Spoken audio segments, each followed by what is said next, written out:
Today, we're talking with Jason Pearsall, CEO of Club Caddie, about how to drive triple-digit revenue growth over 3 consecutive years.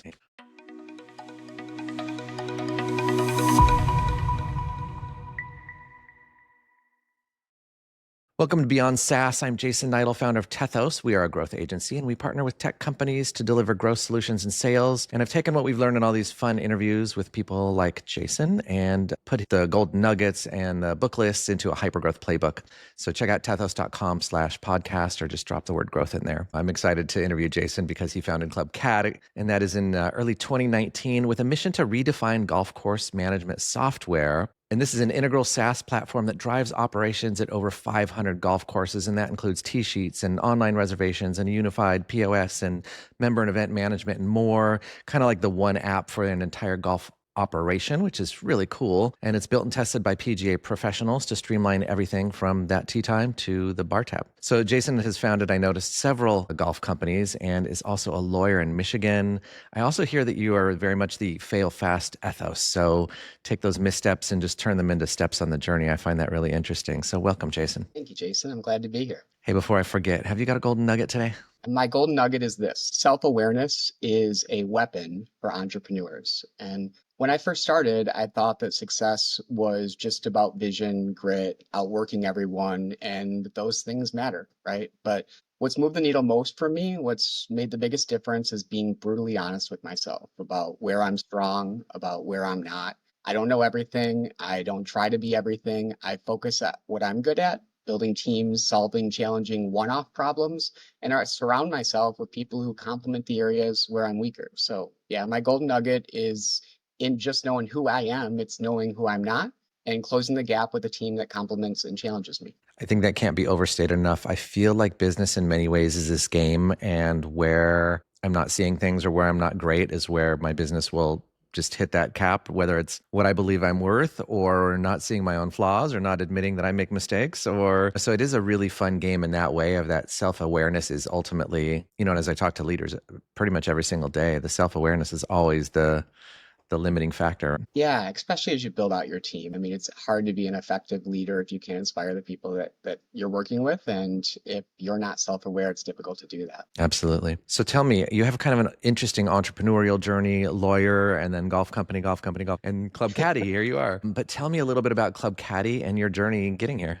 Yeah, so golf courses are surprisingly complex to operate. Most people think that running a golf course is just about tee times and tournaments and pretty fairways. And in reality, it's running many businesses all at the same time. So you have 150 acres to maintain. That's the equivalent of a farm, 10 miles of cart path, 80 carts that need to be flipped, gassed up, cleaned every day. You sell everything that a convenience store sells: liquor, apparel, candy, a full F&B operation, multiple restaurants, snack bars, a mobile beverage cart. And then you throw in marketing and accounting and weddings and memberships and simulator bays, and it's just endless, right? So at Club Caddie, we build the ERP system that runs all of those things. It's, like you said, one platform that's fully integrated, and we help golf courses operate more like modern businesses without losing the soul of what makes them special. Did this come from a golf passion?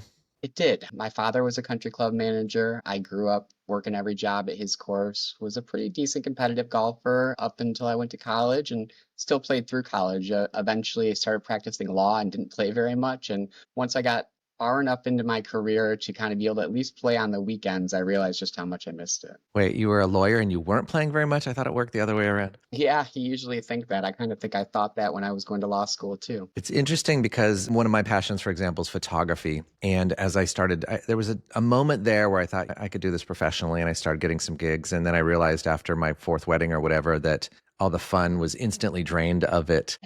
How do you manage to keep your passion while sitting in the business side of it and looking at these 20 different business units within a course, Yeah, honestly, it's tricky. There's a kind of a joke in the industry that you start working in the industry so that your game dies, which is true. Your handicap always goes up, and you really have to enjoy the actual experience of making other people happy and seeing them get enjoyment, fulfillment out of the game. So that's a starting point. For me personally, I still try to play 27 holes a week, which isn't too bad. And I have a rule that I turn my phone off when I play golf. I don't want to see an email. I don't want to get a text or a phone call. It's really hard to enjoy it. And to me, golf has always been the thing that's my escape, the thing that I go to get away from it all. So I'm not going to let it, let other things get in the way of that. Yeah, that's beautiful. Is it hard for you to walk a course and not see all the business elements of what's going on? Yeah, it is. But I think I've kind of like I was born into that, right? My first job at a golf course was filling a popcorn machine because my dad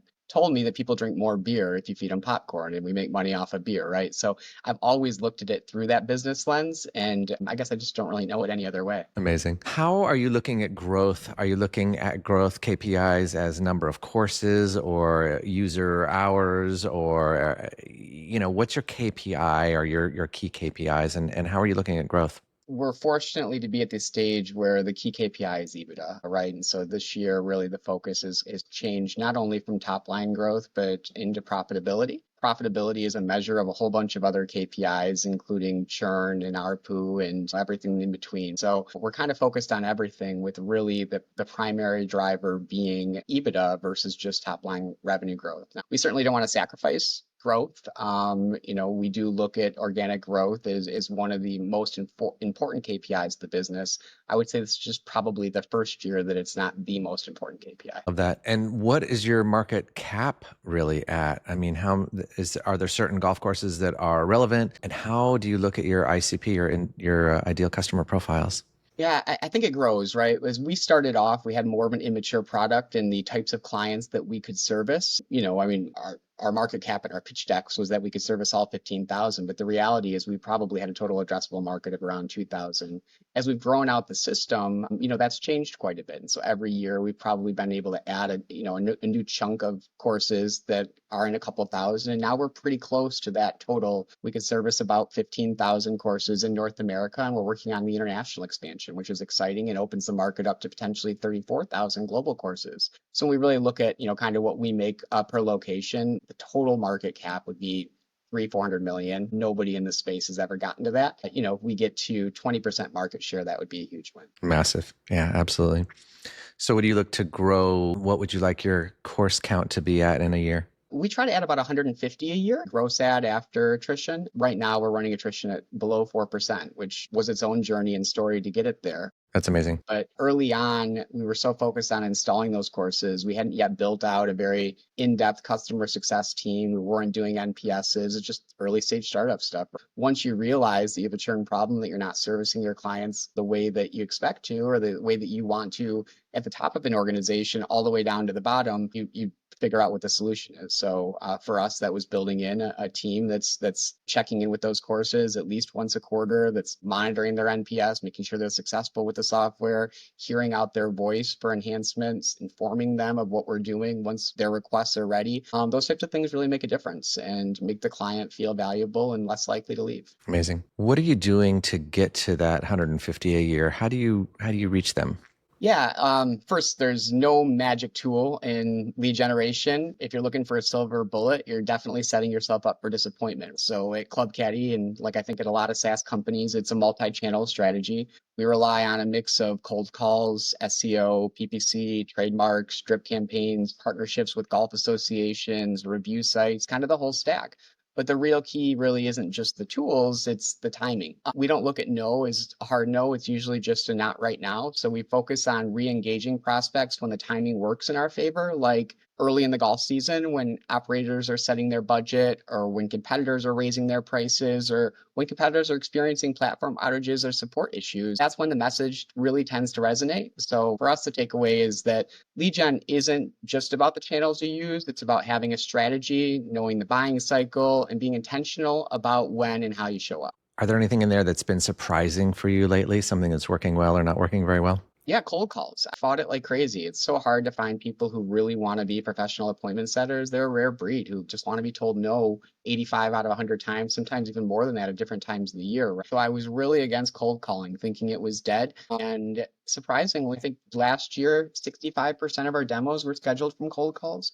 And that has Wow. its own set of challenges, right? Cold calling is certainly different than inbound on a win rate percentage. You're just not going to win as many deals from those that aren't necessarily shopping but might just be curious. But Yeah, cold calling has been a nice surprise for us and really helped us grow. What would you call your internal constraint that's holding you back from 150 courses a year? Or maybe not holding you back, but maybe what if, if you could hit 200, what's slowing you down? Yeah, a big part of it is timing. Our competitors have been around since 2010, and we launched Club Caddie in 2019. So we're still catching up in terms of brand recognition and organic search. We're on the first page now for most of the keywords, but not the first result. And because it's a small vertical and there's only so many golf courses, there's really a ceiling on what PPC can do. First, it's heavily bid against by all of our competitors, very expensive, like $80 per click, and the returns are kind of limited at that rate, right? So we've seen real traction through outbound. Like I said, the cold calls and just cold outreach has been really effective. And the part that we're struggling with is ultimately just trying to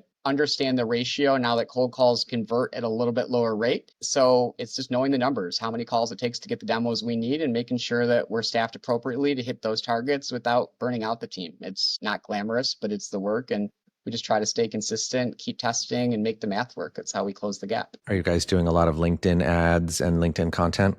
Golf operators don't spend a ton of time on LinkedIn, right? So all our industry and our competitors provide technology to golf courses in the industry are fairly active on LinkedIn. I think that we're more active than most of our competitors, but it's not really a core part of our business. Where do you find these the operators? So what's nice about it is there's only 15,000 golf courses in North America. We have in our database every owner and every manager and every golf professional. So depending on what the nature of the outreach campaign is, it could be a call, it could be an email, it could be an on-site visit. We usually know who we're reaching out to and have a specific message that's tailored to them. And how about trade shows or industry events? Is that useful? Yeah, definitely. Learned a lot through just different trade shows. I used to go to trade shows and think that just showing up was the marketing effort. And, over the years, I've realized like 10, maybe 15% of the demos actually come in organically from the trade show. It's the 85% that come in from the months of work that we do in advance. Calling and booking meetings, sending emails and booking meetings, promoting that we're going to be there with a calendar link to book meetings, having a compelling message for why they should check you out because they likely were there last year. So what's different about this year? But really telling a story about what your message is at that trade show and then connecting that with whoever you're hoping to meet with well in advance of the actual show itself. Right. And I imagine along the lines of what you're saying is that a no now doesn't mean no always. So do you have drip campaigns? Are you reaching out or educational campaigns? How are you keeping in touch with everybody? We use HubSpot as our CRM and are pretty sophisticated in just the setup of the drip campaigns. HubSpot's the easiest and still was a challenge to set up. So I have a lot of sympathy for founders out there that are struggling with their CRMs. We are really focused on understanding when a contract date is going to end. So if somebody we're calling is currently using another vendor and they're under contract for 3 years, it doesn't make sense for us to badger them every quarter with a call when they're Right. going to tell us they're under contract, right? So we really kind of have a cadence set up like 6 months before their contract is up. And I think even in some instances, a year before their contract is up, they start getting, some communications. And then, we pound them as they get closer to that decision date or renewal date. I think that's really smart because as that date's coming up, they're going to start thinking, if they're unhappy with their current provider, they're going to start thinking probably a good year in advance or roughly a year in advance. And then by 6 months, they're thinking, I better get my stuff together and be ready to shift, right? Yeah, and we're always ruthlessly strategic about it. So it's like a competitor had an outage and they were down yesterday for 2 hours. Like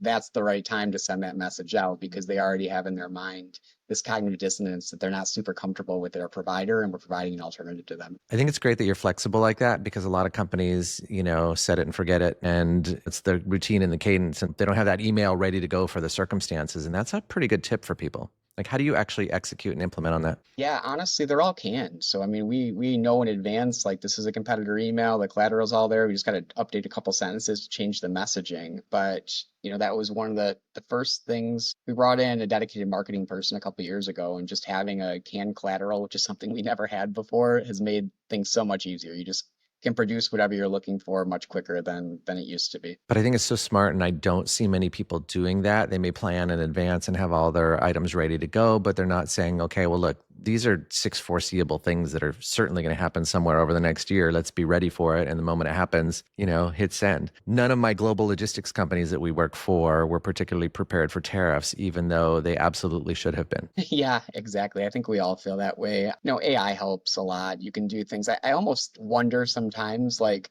now that we can produce content so quickly, Does it make us lazy? And, like it really would only take an hour to prepare everything you need for the whole year if you just sat down and thought about what you needed. But now it's like we can do it so quickly, we'll just wait until we need to. But at that point, you always have something else come up or, going on, and you just never really get to it. Right? It's certainly a tool that can help us quite a bit, but we've got to use it the right way. Yeah. So speaking of AI, how do you guys use AI? I use it every day, more as a thought partner than a workhorse. It's like having a personal assistant who always is ready to challenge my assumptions or refine my ideas or point out what I'm missing. I don't rely on it to do the work. I rely on it more to help me think better. Hmm. The same philosophy is kind of how we've shaped building AI into Club Caddie. One of the biggest levers for us is maintenance ratios, how much it costs to support a customer versus what we actually earn from them. And our goal was to reduce the cost of human interaction without compromising quality. And most chat-driven AI solutions simply regurgitate a knowledge-based article, and that doesn't really solve the problem. So we built something different. Say a golf course manager asks, how do I give Tiger Woods a refund? Our tool doesn't just help send a document that says, here's how you do it. It takes them straight to the order history. It pops up the most recent order, ready to refund in one click, fully contextual. So we also connected that same semantic language model to our BI stack built within Microsoft Fabric. And now courses can ask, what are my busiest days? What items should I stop stocking? Or what items are my thinnest profit margins? And the app, we call it Looper, provides real answers on demand. So the goal is the same as my personal use to give people more perspective so they can make better decisions. I would imagine it's really magical for an operator to come in and be able to say, analyze my inventory and tell me what's working and what's not. Like, Yeah, really, it's fairly simple. Like all of us as golf course operators do this every day. We go to a sales by department report. Maybe we filtered over the last month and we can see the items that aren't selling, right? So it's not like it's all tricky or this is really revolutionary. It's just really making it easier. Small businesses are that way. They're never planning ahead. They're always just responding. And then usually by the time, just because they can, they think they're going to and they don't. So the goal is on demand when they want it. It's working out pretty well. this idea that like you've had triple digit growth in your companies and not everybody does. So what do you wish they knew that made you get to that place? Yeah, so first, it's really easy to have triple digit growth when you start at a really small base. So I think we went from like 80 to a couple 100,000 to a couple million, and now the growth is lower to like the 40 to 50% rate. So you can't always be chasing triple digit growth. It's just not possible to do realistically for most businesses many consecutive years in a row unless you're starting really small. There wasn't, one thing that we did. It was just slow, step by step, getting better, and it was across all functions. So that's a big thing that we look at is we can't just be the best at one thing. We've got to try to have inches of separation across all departments, and we really benchmark against competitors. So it was, how do we have the most effective sales process? How do we offer the best product? How are we supporting our clients the best, et cetera, right? Kind of across the board, so that everything that we do, we try to just do a little bit better. That adds up. Those inches of separation eventually become the mile. And over the years, have done a good job of distancing ourselves from many of our competitors by just treating it function by function and trying to be the best at it. I love that. The world feels pretty turbulent. What are you doing to navigate these waters? Uh, you know, we're really fortunate. Club Caddie was acquired by a public company in 2020. All they do, their business model is to buy and hold forever software companies. They own 2,000 other brands, just like Club Caddie, altogether earn about 10 billion in revenue, and the company is wildly profitable. So one of the reasons that I sold Club Caddie to Constellation or Jonas Software, which is the club and hospitality group within Constellation, is because they have that mentality that they're always looking for long-term growth. They're not buying to flip it in 5 years. And that's really worked to our advantage. We've seen our competitors get acquired by private equity firms, by venture capital firms, and there's always a push, a squeeze to maximize profits and to stop building in product. And we recognize that, this is a very complex system that we're building, and we're not building it for 5 years, we're building it for 40 years, right? And so that's the mentality that they have. And truthfully, like they kind of shield us from that stuff. I have not paid attention from my business perspective as to how tariffs might affect us. If there's economic downfall, like it's not changing our business case or our business plan.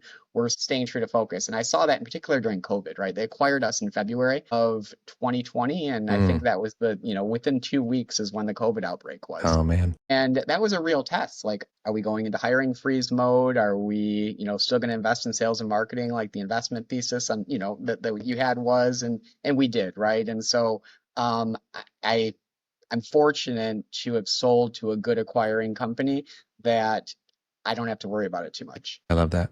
Hey, there's a rumor out there that you're writing a book. Is there anything you want to share on that yet?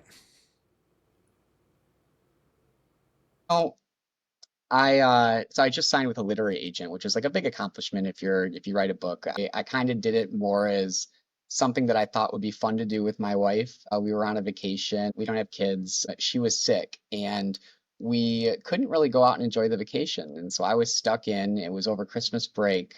It was in the golf industry like the slowest time of year for us. My golf course up in Michigan was shut down, and then the software business, many of our golf courses are shut down, and a lot of them are doing business over Christmas. So it's more just an idea for us to bond together. And as I got into it, started to have a lot of fun with it. Kind of obsessed over it for a couple of weeks over that period, and yeah, I shared it with a lot of literary agents, and one of them was crazy enough to sign me. So it's kind of exciting. Now we'll see where it goes, but they're shopping it to publishers. Wow. General range of topic? It's commercial literary fiction about a CEO who's built really the company of his dreams, and he's only realizing that he's losing control of it and everything that actually matters. So it's about ambition and power and the emotional cost of chasing success at all costs. It's fiction, but it's drawn from a lot of real world experience. Keep me on your email list so I can get a copy when that comes out. So thanks for the opportunity to plug it. This has been awesome. So I've really enjoyed this. Where can our audience find you? LinkedIn's the best place. Actually, as part of this author thing, I'm going to be launching a website, jasonpearsall.com, but still go to LinkedIn. I'll check that a lot more out. And for our listeners out there, that's Pearsall, or check out his company at clubcaddie.com, just like it sounds, clubcaddie.com. Jason, I really appreciate you being on Beyond SaaS. For the tech leadership out there, we are committed to exploring tech growth, and we drop episodes twice a week on Tuesdays and Thursdays. And you can find me, Jason Niedle, at tethos.com, tethos.com. And you can grab that hyperscale playbook, as I mentioned, at tethos.com/playbook. If you got some value out of today, please share the episode and drop us any questions or comments. We appreciate that. Until next time, this is Beyond SaaS.